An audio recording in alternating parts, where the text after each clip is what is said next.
Salut à tous et bienvenue sur PostDev. Dans cette vidéo, vous allez découvrir pourquoi certaines personnes restent pauvres toute leur vie alors que d'autres semblent avoir trouvé la formule pour accumuler des fortunes. Père riche, Père pauvre s'est vendu à plus de 26 millions de copies à travers le monde. On va voir notamment que le réel pouvoir ne vient pas du fait de gagner beaucoup d'argent, mais d'utiliser cet argent intelligemment. La principale raison pour laquelle les riches s'enrichissent et que les pauvres deviennent de plus en plus pauvres, c'est que le sujet de l'argent n'est pas enseigné à l'école. Et il est difficile pour des parents pauvres d'expliquer à leurs enfants comment gagner de l'argent, car ils n'ont eux-mêmes pas pu sortir de cette situation. Ils doivent donc se rabattre sur ce qu'ils considèrent être le meilleur conseil possible pour leurs enfants: va à l'école et travaille dur pour obtenir des bonnes notes. Robert Kiyosaki avait lui aussi un père très éduqué, mais qui n'avait aucune idée comment gérer ses finances. Il lui disait sans cesse que c'était mal de vouloir de l'argent, qu'il ne pouvait pas lui offrir quelque chose parce qu'il n'en avait pas les moyens, et que la meilleure solution pour ne pas avoir de problèmes financiers c'était de travailler dur à l'école. En parallèle, Kiyosaki raconte qu'il a eu la chance de connaître une vision opposée grâce au père de son meilleur ami Mike, qu'il a rencontré quand il avait 9 ans et qui lui a permis de confronter ces deux visions dès le plus jeune âge. Celle de son père riche, le père de Mike, et son propre père, son père pauvre. La première leçon qu'il a apprise de son père riche, c'est que les riches ne travaillent pas pour l'argent. La principale émotion qui dirige les gens, c'est la peur. La peur de ne pas pouvoir payer ses factures, la peur de se faire virer, la peur de ne pas avoir assez d'argent, la peur de repartir à zéro. La plupart des gens n'étudient pas le sujet de l'argent. Ils se contentent de trouver un job, gagner un salaire et payer leurs dépenses, et ils pensent que c'est plus d'argent qui va régler leurs problèmes. Mais ils ne réalisent pas que le problème ce n'est pas leur manque d'argent, mais leur manque d'éducation financière. Cette peur de ne pas avoir assez d'argent est couplée d'une autre émotion puissante, le désir.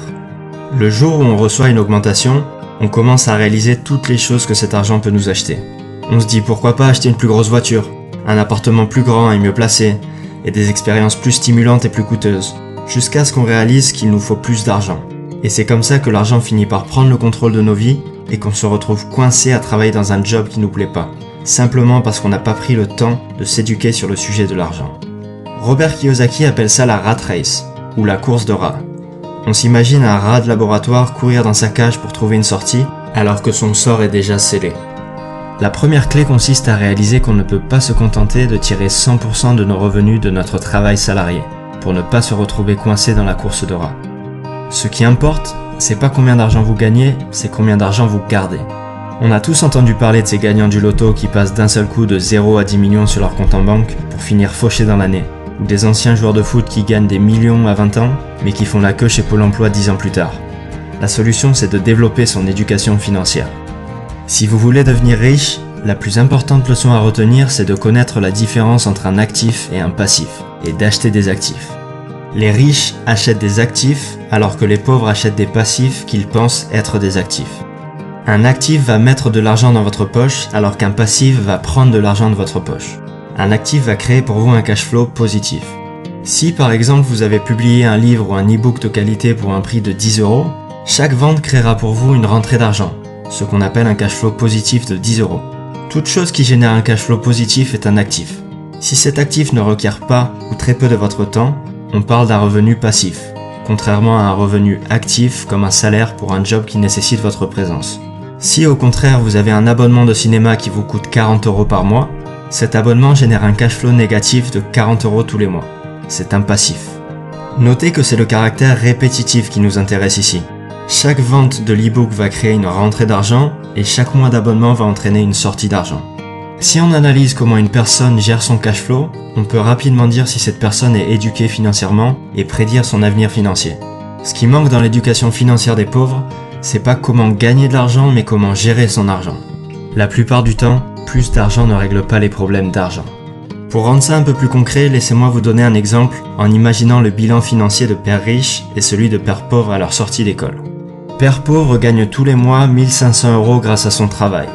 Ces 1500 € servent à payer sa voiture, son loyer, ses repas et lui laissent un surplus de 200 € pour financer ses sorties du week-end et s'acheter des abonnements de télévision et le dernier iPhone.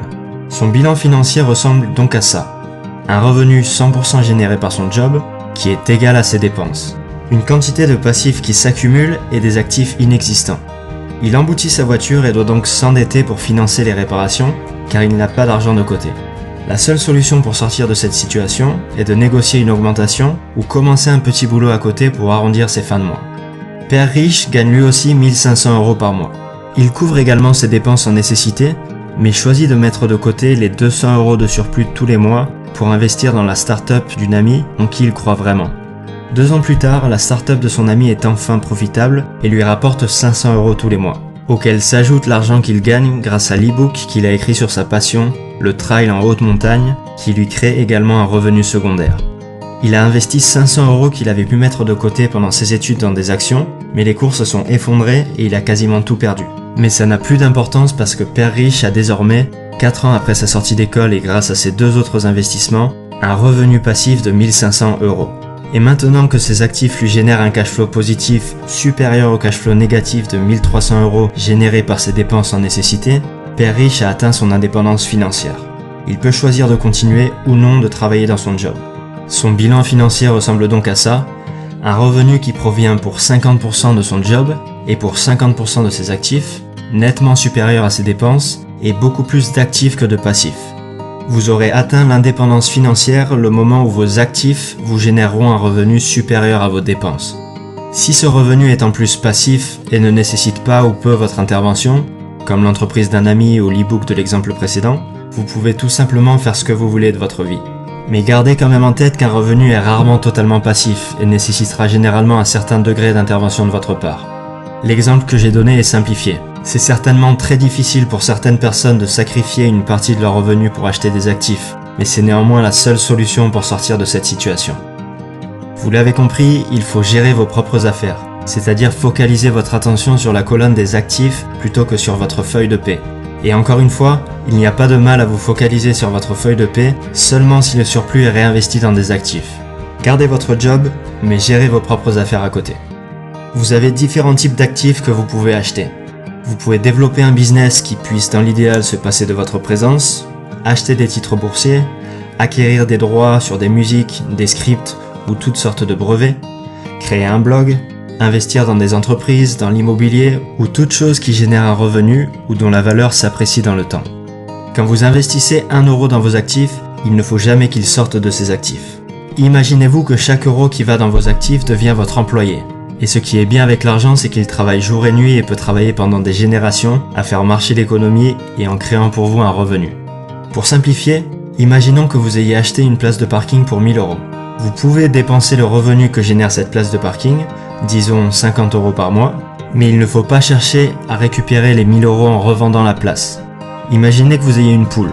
Vous pouvez soit décider de la garder pour récupérer tous les œufs qu'elle peut produire, soit la revendre pour le prix d'une centaine d'œufs, sachant qu'une poule peut en pondre 600 dans sa vie, qui peuvent eux-mêmes devenir des poules pondeuses. Ce qui peut paraître être une bonne décision à court terme n'en est pas une à long terme.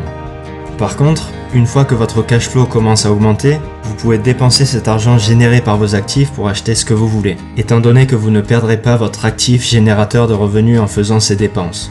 Et donc vous resterez riche. Un produit de luxe doit être la récompense d'avoir investi en développant vos actifs.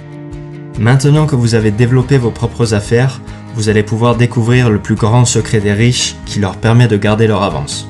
Les sociétés. Kiyosaki détruit le mythe selon lequel les riches payent pour les pauvres en expliquant que c'est la classe moyenne qui paye. Simplement, les riches utilisent les sociétés qu'ils possèdent pour financer leurs dépenses en passant un maximum en frais d'entreprise, qui sont moins taxés que les salaires. C'est donc les revenus de la classe moyenne qui sont majoritairement visés par les impôts. Je passe rapidement sur ce point-là parce que ça s'applique plus difficilement pour les PME en France, qui sont beaucoup plus taxés qu'aux États-Unis. La dernière leçon que j'ai retenue de ce livre, c'est que les riches inventent l'argent. Il faut d'abord développer nos connaissances avant de chercher à gagner de l'argent. Avant de commencer à investir, il faut d'abord apprendre à investir. Et grâce à ces connaissances, vous allez pouvoir créer de l'argent à partir de rien grâce à vos idées. Mais ce qui fera réellement la différence est déjà en vous. Dans le business et dans la vie, c'est pas ceux qui sont intelligents qui réussissent, mais ceux qui sont audacieux. Et voilà pour Père riche, Père pauvre de Robert Kiyosaki. J'ai fait toute une vidéo sur comment devenir riche, alors n'hésitez pas à la regarder si ça vous a plu.